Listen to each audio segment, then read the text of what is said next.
and we're back on Fresh Waves. That tells you how long that break was. We're back at the blink of an eye. Now, we were talking about, finally, you get the package. Yeah. You get the opportunity to perhaps start something new. Yeah. And is that what you did? Yeah. There you go. Yeah, came with the test though. Yeah. It was interesting because at the time she had like a perfectly well thought of business plan. Used all the resources available to her to start up something new, and then the exact job that she had in mind, and it was probably the same level or was a level up. I don't remember. Yeah. Was custom made in RBC by this guy who wanted her in her team. So she had to decide, which was amazing. Which was, it's a test of faith sometimes as to it's now the universe is giving you both options. Which pill would you take, the blue pill or the red pill? That ironic, isn't it? Right, the blue pill or the blue pill? Yeah, almost right. Yeah, it's like all of a sudden, all that work that I had done looking for a job now presented itself. Like 2 months later, after I'd left the company, somebody called me up and said, "Oh, I kind of created this job for you. If you want to come back." And I was like, "Oh no, now what?" Okay, now at this point, had you opened the store, or were you thinking of it? This is still during the business case writing, getting everything together, going, seeing what it would look like and all that. So yeah, no, it was easily time to go back. Fortunately, I had a business coach at the time. I had a coach at the time who said to me, "You will be tested." And sure enough, that was it, right? Because it would have been that entrance back into that safe world and the status quo. That's what you do. The status quo, what I knew, the good money, all the benefits and all that kind of stuff. But when I tried to contemplate it, I physically became sick. My stomach turned, my head pounded, and I said, "I can't. It's done. I can't go back. Yeah, it's done." So we moved on, and interestingly, we worked together a lot on the business case that summer. Mm-hmm. That was and the you summer. were still working full time at this point. Yeah, I was still. I was actually consulting with TD, so it just seemed, at the times for different reasons, I probably got the summer off, like working from home for the whole summer, and I started doing different gigs with different banks, but doing presentations, case studies, and things like that. So fortunately, during her time of change, I was there to help and just be a sounding board. It's like, "Hey, what does that sound like?" I'm like, "Yeah, that sounds good." Mm-hmm. It kind of helped. So again, there were many things that happened. So we created together from the ground up, for sure. Like the idea for a store itself, it just sort of bubbled up, and it was kind of like, let's try this and see what happens. And the idea was always, we wanted to continue offering what we offered in the meditations and the discussions and all that kind of thing. So we wanted that space where we had where people could come and we could give that. And the front, which is the store, quote unquote, would kind of support that from a financial perspective, right? So we would have that, which would support us, but we could really dedicate and devote ourselves to all the other aspects. And I mean, the idea really just to bring something different to the community, that really didn't exist. Especially, we figured, we knew some like-minded people, but not tons, and we really didn't know how it would be accepted, right? It was a big, who knows, like maybe people are ready, maybe they're not, right? It was a leap of faith. We didn't know if it was how well it would be received, like a store like that. And like Barb mentioned earlier, like the aspiration to open a place like that was more to have a place of practice, meditation, and spiritual practices, and that was the driving factor. And then we thought maybe we might as well sell something to pay the bills. So the store aspect came later. But it's a funny story because that's basically that was our thought process at the time. And also the healing modalities too were part of that. The new, the energy healing was also that third part of the arm of the store. It was amazing. So that was 2012, by the way, which was, that big year of change kind of thing. That was 2012. I'll throw in a cliche. We figured it out, and probably after the fact, in hindsight, it took us about 9 months of thought process of building the business case and bringing the results of that into fruition. It's pretty much like 9 months of gestation on the mental plane, like in the minds as to what it'll be, how it'll survive, and the case study and all of that kind of stuff. Yeah. And there was a lot of amazing things that kind of happened, just synchronicities, when you feel like, we just felt the universe really, even though it was very scary, I was very scared. Yeah. Especially signing a lease, that's a big, and that's on you personally. Yeah. Right? Because I wasn't incorporated and I'm still not. So, so we were taking on that responsibility, having no idea whether we were going to be able to pay these bills. And, we were given information that if we just, anchored the light there and continued, everything would be okay, and to have faith and that leap of faith. Of faith. Yeah. You have to always do the leap of faith. Yeah. All right, well, we're going to take a little break. When we come back, we'll continue talking about the leap of faith and what it has turned into. You're listening to Fresh Waves on Whistle FM.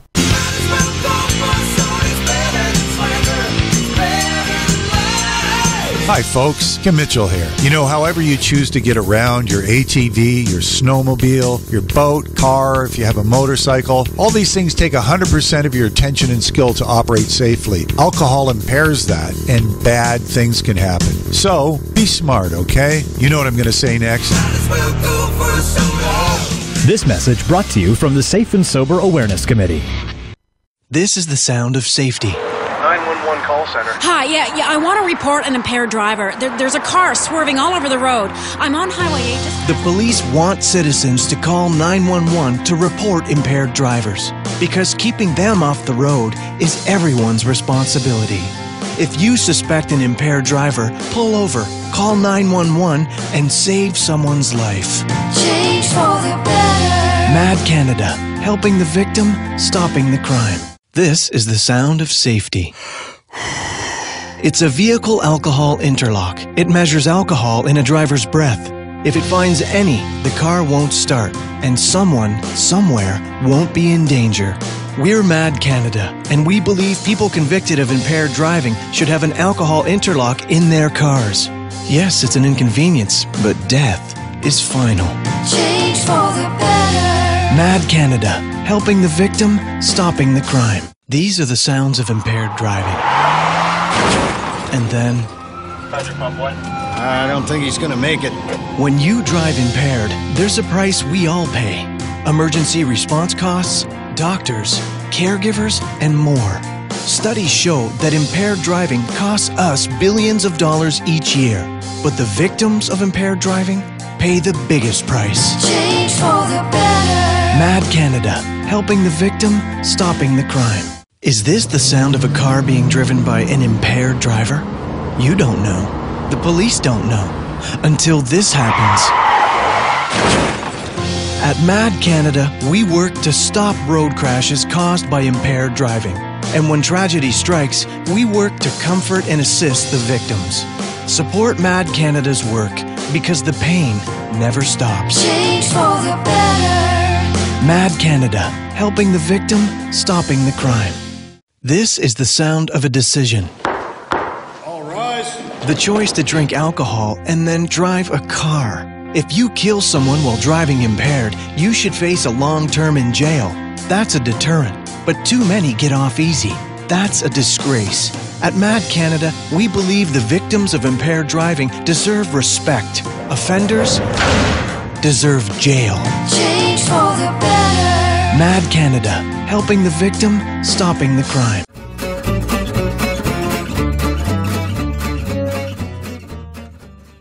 We are back on Fresh Waves. I'm your host, Bren Masson. We're talking with Barbara Bush and Karthik Raj about, well, modalities and healthy things and maybe things that are not on that traditional path that people have been walking for the last, say, 100 years. Mm-hmm. But people have been walking this a long time before. Mm-hmm. So it's funny that you leave the corporate world. Mm-hmm. And if you're just tuning in, you both were in banking. Mm-hmm. You leave banking and you start a store that has meditation and Reiki and stuff. Yeah. Mm-hmm. That's a pretty cool story. Mm-hmm. Thank you. We like it. I think it's really fun. And I think it speaks to how you relate to people. The backstory is often really important in understanding how people function. If you walk into a place where, like I always say, there can be 50 stores just like yours, but only one of them will fit you. So find the place that you resonate with. And if you are the person who is in the corporate world and the regular mainstream of things, and you're just starting to look at all of these different modalities that might help you in your life, isn't it great to go to people who have that corporate background? They have been where you are. They've walked in your path. It's a much different thing than somebody who has always been living this life and never really looks at the corporate world from the outside but doesn't know what it's like to be in those shoes. And it can be a place with quite a lot of politics, quite a lot of drama, a lot of stress. And there's a way to act. And it's sometimes not true to who you personally are. So I think people are looking these days more for some truth in who they are, so that some aspect of their life rings true. They can put on the hat in the morning and go and do the corporate thing, but at other parts of their lives, they'd like to bring in a walk in the woods, a meditation class, a yoga class. And again, what is out there? What makes you feel good? Let's just try and figure that out for people. Why don't we start with crystals? Yeah, sure. We love crystals.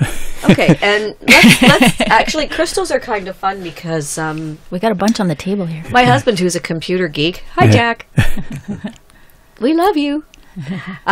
He will say to me, that's all just a bunch of bunk. And I'll say to him, by the way, honey, what's running your computer? Right.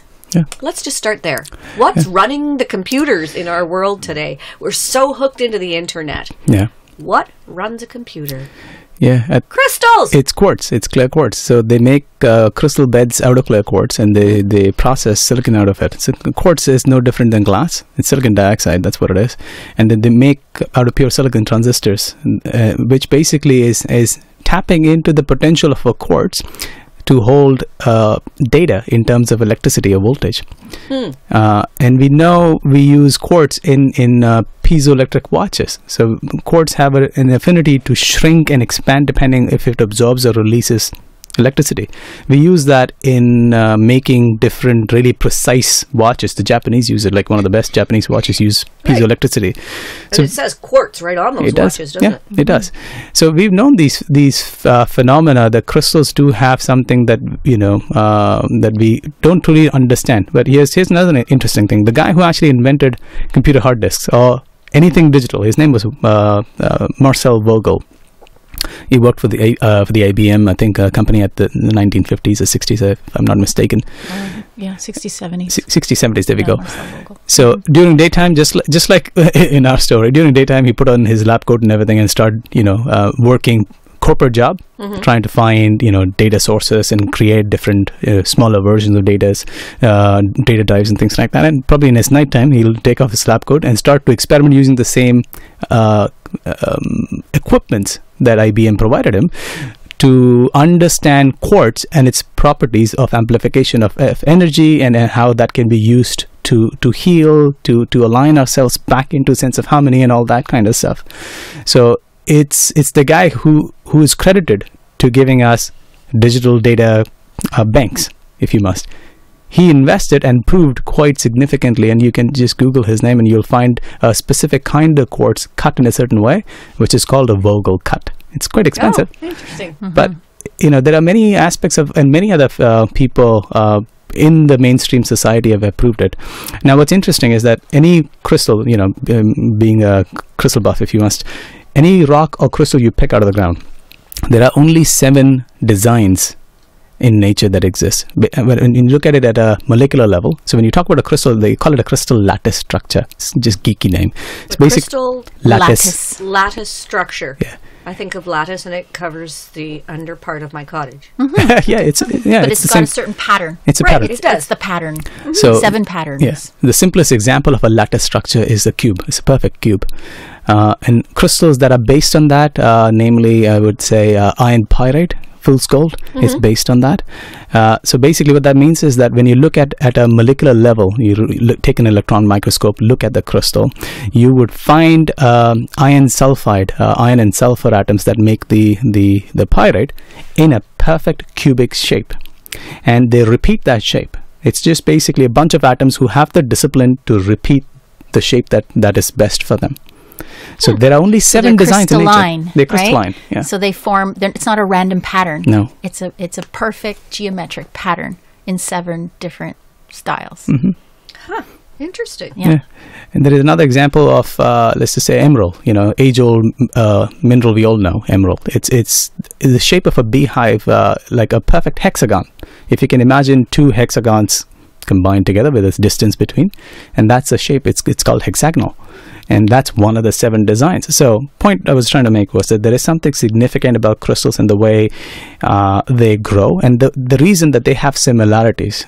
Just like in a periodic table, you have elements in a group and they have the same group nature. Crystals have the same thing, and you can go with the 7 colors in the visible spectrum as saying, okay, 1 for each chakra point. And there are different ways of looking at it. But we have to keep an open mind, and we have to really tap into our intuitive side. We are given that. Unfortunately, we're not taught how to use it in our schooling at the moment, but we'll change it slow and steady. The more we keep it open, we will be asked to report our findings. Okay, you worked with this. I don't know. You worked with garnet today. How did it make you feel? Historically, garnet is known to bring in vitality, promote good health, and bring in more vigor, for zest for life, and things like that. That is based on old school statistics. People have collected data from 100 people who might have, let's just say, used garnet, and most of them have said, oh, it makes me more energetic. So like, oh, okay. That's how we figured out how each crystal makes us feel. But it's a very individual connection. You might like red jasper over garnet.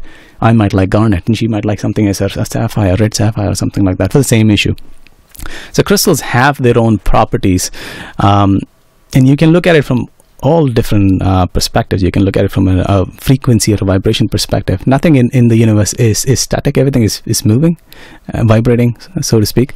Every shape has a certain vibration frequency, and they have, just like in music, octaves. The same note in a different octave. So they have a certain resonance. You might vibrate or you might resonate with a certain crystal or not, depending on what state of vibration you are in. So crystals have their own effect, and the more we use it, the more open-minded we are, the more sensitive we become to that. And there are different aspects you can use them. A lot of people use crystals in their existing healing modalities, like Reiki or body talk and things like that. The premise of that is, of course, the chakra systems in the body, and there are 7 major chakra points in the body, each with its own specific lotus petals, each with its own specific sound in music, a color in light, and they all have a certain purpose. And from an anatomy perspective, you can correlate a chakra with an endocrine gland. We know the endocrine glands exist in the body because we can see it and dig it up and see it in the body. You can't see a chakra point, but it's not supposed to, because it's not made of physical matter. For example, when you're talking about the heart chakra, everybody knows that. You are also, by saying that, you are also talking about the thymus gland, which is the gland that heart chakra is related to. So when you are healing the heart chakra, or working with the heart chakra, you're working with the color green, you are implying that you're trying to increase the effectiveness of the thymus gland. And the purpose of the thymus gland is to boost or monitor the immune system. And many other things along with it, but that's one of the key effects. So there are different aspects we can use crystals and other kinds of healing. Vice versa, when we're emotionally impacted by circumstances or life or whatever, and things happen, like our heart gets broken, that will then also impact our thymus gland, which will impact our immune system, right? So these are, everything really are tools. They're all tools to help us. And we're just starting to understand, really, and to be open to so much more. Like Karthik mentioned, one of the patterns of one of the stones is the beehive shape. And this whole idea is coming forward about sacred geometry, and that there's all these sacred shapes in nature. One of the things about the beehive is that it's one of the most economical shapes. Efficient shapes.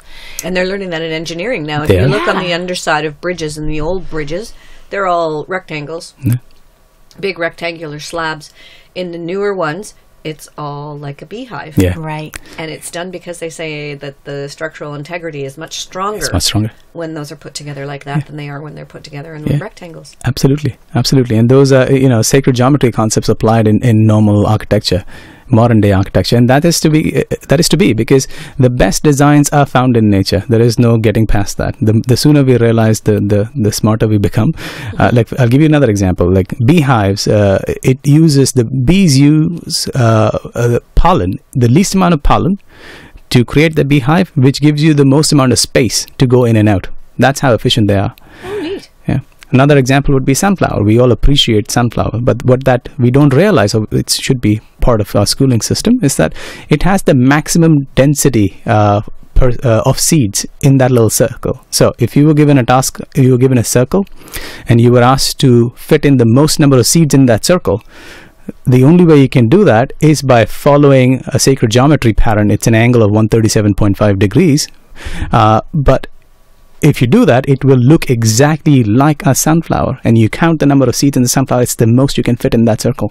So isn't that something? Yeah. So it's the most efficient design out there in nature. And there are many other examples. These are just there are many other examples. We have a lady who comes on the show quite often from up in the York Region forest, and she was presenting to us some scientific evidence about forests, which they used to think were just completely random, and it was only human beings who came in and reforested that made a forest a proper balance of things. We know now that our balance was completely off, but when they've done aerial studies of forests, they know that they are mathematically perfect. Yeah. Mathematically perfect. Yeah. There's no randomness to them whatsoever. No. Isn't that I just find that fascinating. It is. Yeah. It is. Yeah. There is an underlying consciousness. Teaches a couple classes on sacred geometry, and there's a lot to it, but it's really interesting.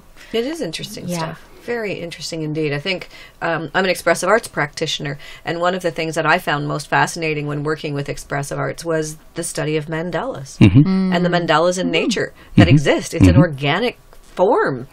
People see these blankets and whatever with the mandalas on them, and most people are drawn to them in some way, shape, or form, even if it's just from a fascination of how pretty it looks or spirograph when you're a kid. But I think part of the reason why we're drawn to them is the organicness of them. Yes. Is that they are ancient. They've been around since the dawn of time, and they do appeal to some muscle memory somewhere in there. Well, eventually we'll understand that it's another dimension of divinity, of the divine, of the universe or God, if you want to, whatever you want to call that energy, and that energy can be explained mathematically, as well as in all these other dimensions as well, right?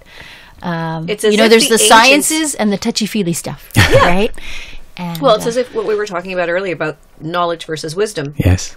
So the wisdom has been around forever, and the knowledge is just catching up. Absolutely. It's finally coming to a point where the validation is there. Yeah. We're finally at